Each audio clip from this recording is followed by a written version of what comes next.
ಇನ್ನು ರಾಜ್ಯದಲ್ಲಿ Darshan fans versus Ramya war ಮತ್ತಷ್ಟು ತಾರಕಕ್ಕೆ ಏರ್ತಾ ಇದೆ. ಇನ್ನು ದರ್ಶನ್ ಫ್ಯಾನ್ಸ್ ವಿರುದ್ಧ ಪೊಲೀಸರು ಕ್ರಮಕ್ಕೆ ಮುಂದಾಗಿದ್ದಾರೆ. ನಕಲಿ ಖಾತೆ ತೆರೆದು ಕಮೆಂಟ್ ಮಾಡಿದ್ರೆ ಮನೆಗೆ ಬಂದು ಠಾಣೆಗೆ ಎಳೆದು ತರ್ತಾರಂತೆ. ಇದರ ಮಧ್ಯೆ ಕರವೇ ಸಹ ರಮ್ಯಾ ಪರ ನಿಂತುಕೊಂಡಿದೆ.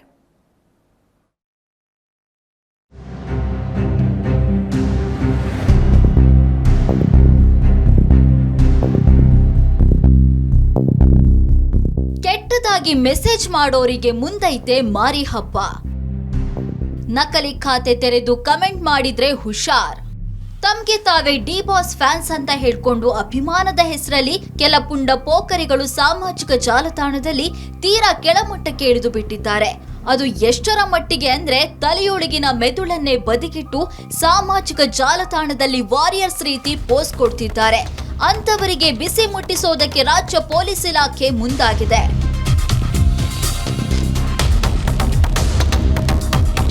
ಅದರಲ್ಲೂ Ramya versus Darshan fans war ಮಾತ್ರ ಮತ್ತೊಂದು ಹಂತಕ್ಕೆ ತಲುಪಿದೆ. ಇದು ಸಾಮಾಜಿಕ ಜಾಲತಾಣಕ್ಕೆ ಸೀಮಿತವಾಗದೆ ಪೊಲೀಸ್ ಠಾಣೆ ಮೆಟ್ಟಿಲೇರಿ ಸಂಚಲನ ಸೃಷ್ಟಿಸಿದೆ. 43 ಇನ್ಸ್ಟಾ ಖಾತೆಗಳನ್ನು ಉಲ್ಲೇಖಿಸಿ ನಟಿ ರಮ್ಯಾ ದೂರು ನೀಡಿದ ಬೆನ್ನಲ್ಲೇ ದರ್ಶನ್ ಫ್ಯಾನ್ಸ್ ವಿರುದ್ಧ ಪೊಲೀಸರು ಕ್ರಮಕ್ಕೆ ಮುಂದಾಗಿದ್ದಾರೆ.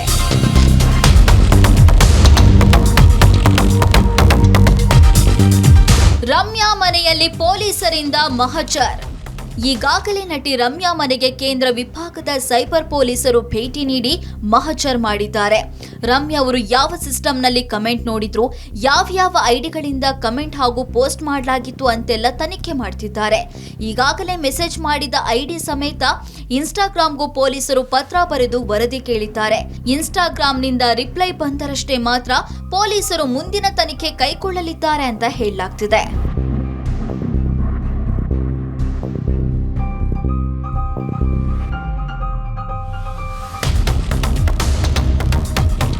ನಟಿ ರಮ್ಯಾಗೆ ಬಂದಿರುವ ಮೆಸೇಜ್ಗಳು ಬಹುತೇಕ ನಕಲಿ ಖಾತೆಯಿಂದ.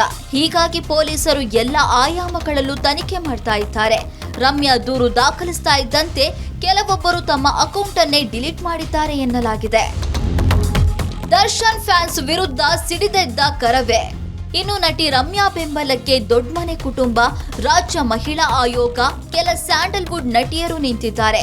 ಇದೀಗ ಕರವೇ ಕೂಡ ರಮ್ಯಾ ಪರ ನಿಂತಿದ್ದು, ದರ್ಶನ್ ಫ್ಯಾನ್ಸ್ ವಿರುದ್ಧ ಕರವೇ ನಾರಾಯಣ್ ಗೌಡ ಆಕ್ರೋಶ ಹೊರಹಾಕಿದ್ರು. ಕನ್ನಡ ಚಿತ್ರರಂಗಕ್ಕೆ ಇದು ಮಾರಕ ಎಂದ ನಾರಾಯಣ್ ಗೌಡ ಸಿಎಂ ಸಿದ್ದರಾಮಯ್ಯ ಅವರನ್ನ ಭೇಟಿಯಾಗಿ ಕಠಿಣ ಕಾನೂನು ರೂಪಿಸಲು ಮನವಿ ಮಾಡೋದಕ್ಕೆ ಮುಂದಾಗಿದ್ದಾರೆ. ಮುಖ್ಯಮಂತ್ರಿಗಳಿಗೆ ಹೇಳ್ತೀನಿ, ಯಾರೇ ಆಗಲಿ ಇಂಥವೆಲ್ಲ ಸೋಷಿಯಲ್ ಮೀಡಿಯಾದಲ್ಲಿ ಇನ್ನೊಬ್ಬರ ಮಾನಹಾನಿ ಮಾಡುವಂಥ ಇಂಥ ಕಿಡಿಗೇಡಿಗಳನ್ನ ಸರಿಯಾದ ರೀತಿಯಲ್ಲಿ ನೀವು ಕಾನೂನಿನ ಬಿಗಿಯಲ್ಲಿ ಅವರಿಗೆ ರಿಪೇರಿ ಮಾಡಬೇಕು ಅಂತ ಹೇಳಿ ಮುಖ್ಯಮಂತ್ರಿಗಳ ಜೊತೆ ಮಾತಾಡ್ತೀನಿ.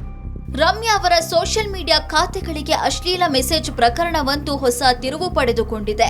ನಟ ಪ್ರಥಮ್ಗೂ ದರ್ಶನ್ ಫ್ಯಾನ್ಸ್ ಜೀವ ಬೆದರಿಕೆ ಹಾಕಿದ್ದಾರೆ ಅಂತ ಪೊಲೀಸರಿಗೆ ದೂರು ಕೊಟ್ಟಿದ್ದಾರೆ. ಅದೇನೇ ಇರಲಿ, ಈ ಬಗ್ಗೆ ಖುದ್ದು ದರ್ಶನ್ ಮಧ್ಯಪ್ರವೇಶಿಸಿ ಹುಚ್ಚು ಅಭಿಮಾನಿಗಳ ಬಾಯಿ ಮುಚ್ಚಿಸಬೇಕಿದೆ. ಬ್ಯೂರೋ ರಿಪೋರ್ಟ್, ಏಷ್ಯಾನೆಟ್ ಸುವರ್ಣ ನ್ಯೂಸ್.